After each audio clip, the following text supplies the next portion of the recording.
শীতলকুচি গোপীনাথ স্কুলে চাকরিহারা 9 জন, এদের মধ্যে 7 জন শিক্ষক এবং 2 জন শিক্ষাকর্মী। স্কুলে মোট 27 জন শিক্ষক ছিলেন।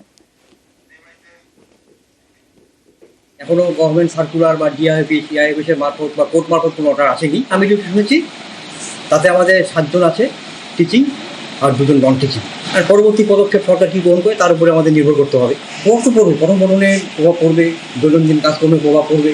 আমার টোটাল ছিলাম 27 জন। 7 জন এখন কী হবে, দেখা যাক কী হয়।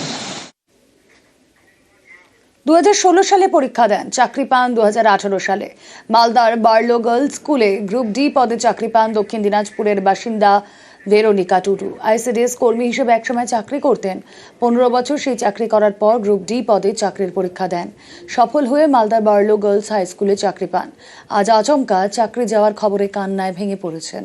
স্বামী বেসরকারি স্কুলে পড়ান, 2 ছেলে মেয়ে, ব্যাংক লোন রয়েছে। কি করবেন এখন? মাথায় যেন তার আকাশ ভেঙে পড়েছে। আমি এটাকে অমানবিক রায় বলছি, তার কারণ এখানে সবাই কিন্তু টেন্টেড পারসন ছিল না। আমরা যারা স্বচ্ছ তারাও তার সাথে শাস্তি পাচ্ছি।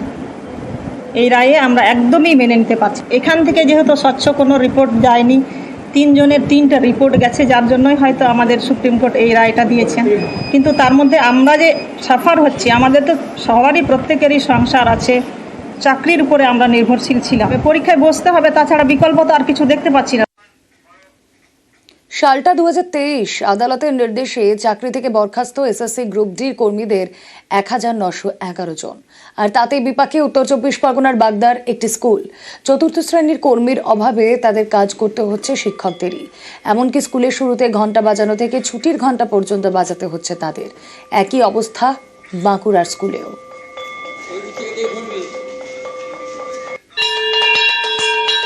ছবি দেখাচ্ছি আপনাদের বাগদার স্কুল। সেখানেও আমরা দেখছি গ্রুপ ডির ভূমিকায় শিক্ষকরাই। কোথাও ঘন্টা বাজাতে হয়েছে শিক্ষকদের, কোথাও জল ভরতে হয়েছে শিক্ষকদের। এই ছবি জেলার বিভিন্ন স্কুলে। আদালতের নির্দেশ আগেও চাপে কয়েকটি স্কুল। বরখাস্ত গ্রুপ ডি কর্মীর কাজ কে করবে না, তারপর আমরা দেখছি শিক্ষকরাই সেই কাজ করছে।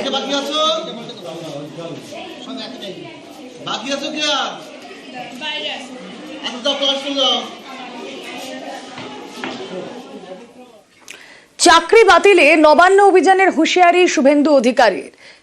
তার পাশাপাশি নাম না করে শুভেন্দু অধিকারীকে পাল্টা হুঁশিয়ারি মমতা বন্দ্যোপাধ্যায়ের।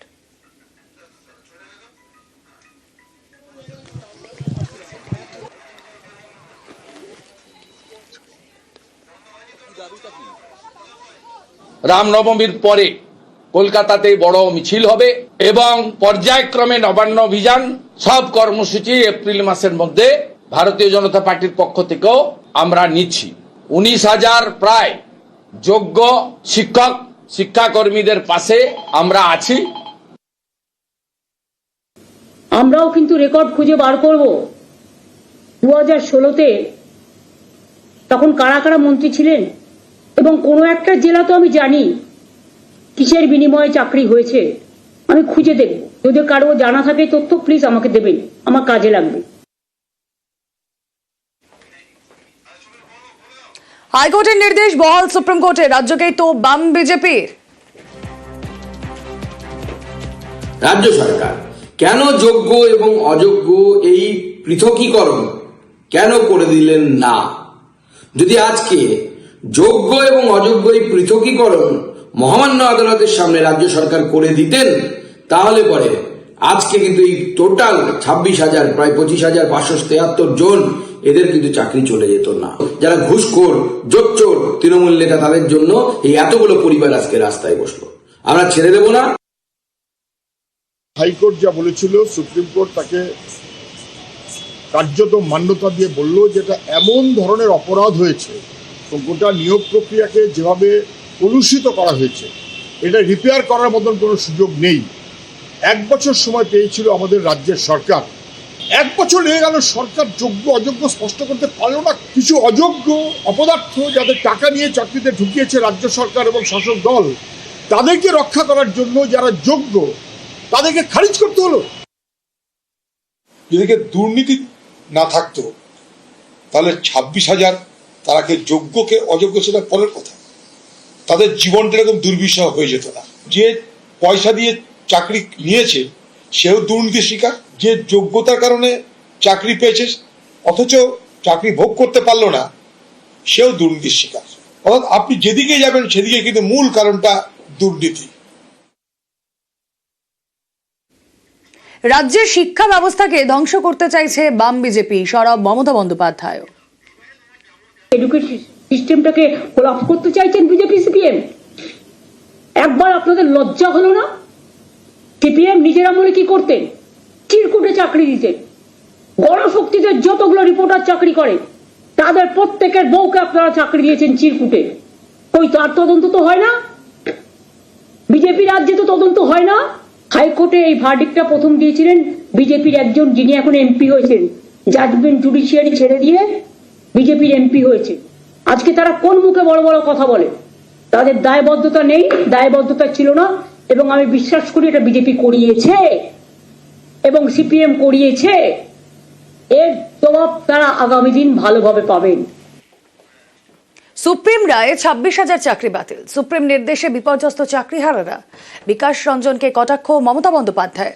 বিপদে পড়লেই আক্রমণ, পাল্টা বিকাশ রঞ্জন।